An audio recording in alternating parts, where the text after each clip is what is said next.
નમસ્કાર મિત્રો, આપ સૌનું સ્વાગત છે આપણે યુટ્યુબ ચેનલની અંદર. હું તમારી સમક્ષ ફરી એકવાર ઉપસ્થિત થઈ ગયો છું મહત્ત્વની અપડેટની સાથે. તો આજે આપણે ચર્ચા કરવાના છીએ ગુજરાત ગૌણ સેવા પસંદગી મંડળ છે તેના દ્વારા ઘણા બધા સંવર્ગની પરીક્ષાની જે છે તારીખ જાહેર કરવામાં આવી છે. આ તારીખ વિશે આજે આપણે માહિતી મેળવવાના છીએ. તો વિડીયો અંત સુધી જોવા વિનંતી છે. દરેક પ્રકારની માહિતી તમને મળી જશે. તો આપ જોઈ શકો છો તે પ્રમાણે ગુજરાત ગૌણ સેવા પસંદગી મંડળ ગાંધીનગર છે. મંડળ દ્વારા પ્રસિદ્ધ કરવામાં આવેલ જાહેરાતોની સ્પર્ધાત્મક કસોટીની તારીખ અંગેની અગત્યની સૂચના છે, જેની અંદર આપ જોઈ શકો છો મંડળ દ્વારા નીચે પત્રકમાં દર્શાવેલ જાહેરાતોની MCQ CBRT પદ્ધતિથી પરીક્ષાઓનું આયોજન કરવાનો નિર્ણય લીધેલ છે.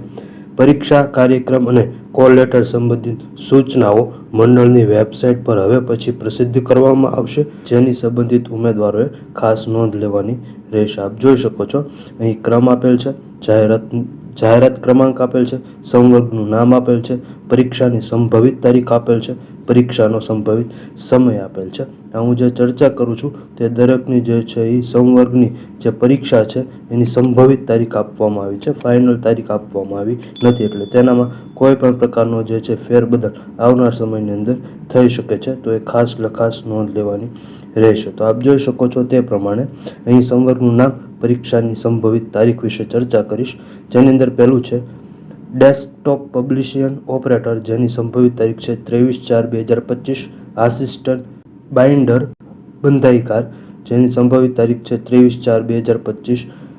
કોપી હોલ્ડર, જેની તારીખ છે 24/4/25. આસિસ્ટન્ટ મશીનમેન, જેની તારીખ છે 24/4/25.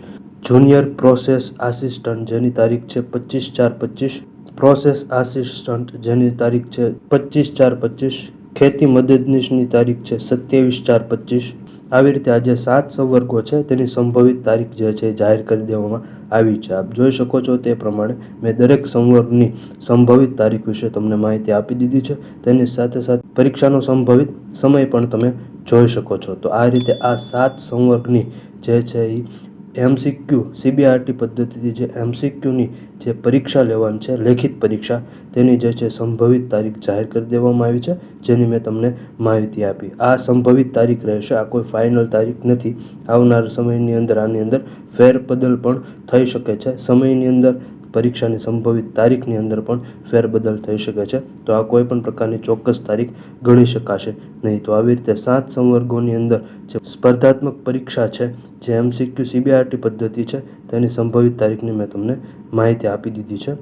આ સંભવિત પરીક્ષા આયોજનમાં કોઈ પણ કારણોસર તેમાં ફેરફાર થવાની કે રદ કરવાની આવશ્યકતા ઊભી થાય તો તેમ કરવાનો મંડળને સંપૂર્ણ હક અધિકાર રહેશે અને મંડળ આ માટે કારણો આપવા બંધાયેલ રહેશે નહીં. જો આવનારા સમયની અંદર કોઈ પણ એવા પ્રકારની જે છે કારણ ઊભું થશે તો આ દરેક જે કાંઈ પણ સંવર્ગ છે તેની ભરતી પરીક્ષા રદ પણ કરવામાં આવશે, તેના સમયની અંદર ફેરફાર પણ કરવામાં આવશે, તેની તારીખ પણ બદલી શકવામાં આવશે. તો આમ જે છે એવું કોઈ પણ પ્રકારનું કારણ ઊભું થાય તો આની અંદર કોઈ પણ પ્રકારનો ફેરફાર થઈ શકે છે. તો એ દરેકે નોંધ લેવાની રહેશે. એટલે આ જે કાંઈ પણ તારીખ આપવામાં આવી છે તે તારીખ જે છે કન્ફર્મ ગણાશે નહીં, માત્ર ને માત્ર સંભવિત તારીખ આપવામાં આવી છે. તો મેં તમને દરેકની માહિતી આપી દીધી છે. તો આવી જ તે મહત્ત્વની અપડેટ અને ઇન્ફોર્મેટિવ માહિતી માટે અત્યારે જ આપણે યુટ્યુબ ચેનલને સબસ્ક્રાઈબ કરી દો, બેલ આઇકનને ઓલ પર સેટ કરી દો. વધુ અને ક્વિક માહિતી માટે ટેલિગ્રામ ચેનલની અંદર જોડાઈ જાઓ, જેની લિંક ડિસ્ક્રિપ્શનની અંદર આપવામાં આવી છે. આપ સૌનો ખૂબ આભાર. ધન્યવાદ.